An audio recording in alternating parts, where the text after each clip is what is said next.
Wikipedia has a really nice chart of the abundance of all the minerals in our Earth's crust.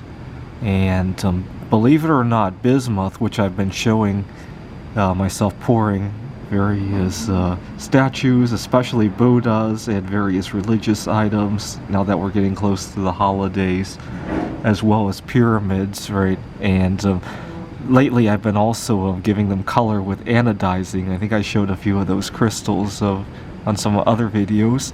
But bismuth is rarer than silver, right? Imagine how much all that art I made would be worth if it were all made of silver, or even some of the other elements that are even more common than bismuth, right? Mercury is also getting pretty expensive, although I wouldn't recommend playing with it to the extent that I have with bismuth. Cadmium as well, antimony, indium, which I'll get to in a second. But we mine 10,200 tons of bismuth every year. It sounds like a lot until you look at how much gold we mine every year. Don't forget, a lot of this bismuth is consumed in our electronics, right? The camera I'm recording this out of probably has some semiconductors that contain bismuth, and very rarely does that ever get recycled, right? Okay, now getting to the eye and the bit.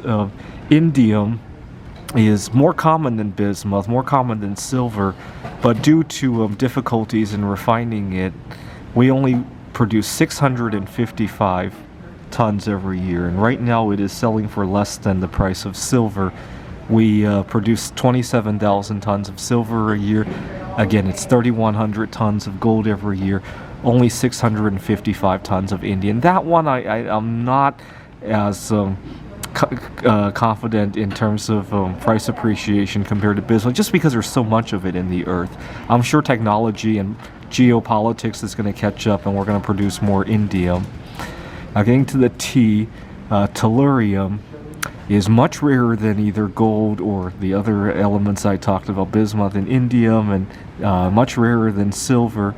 And the reason for that is when the earth first formed, a lot of tellurium escaped into space in the form of hydrogen telluride, and so there is only about a quarter as much tellurium as there is gold. We produce 2,200 tons of tellurium, and again, because it's so cheap and because so little of it is used in every device, very little of it gets recycled.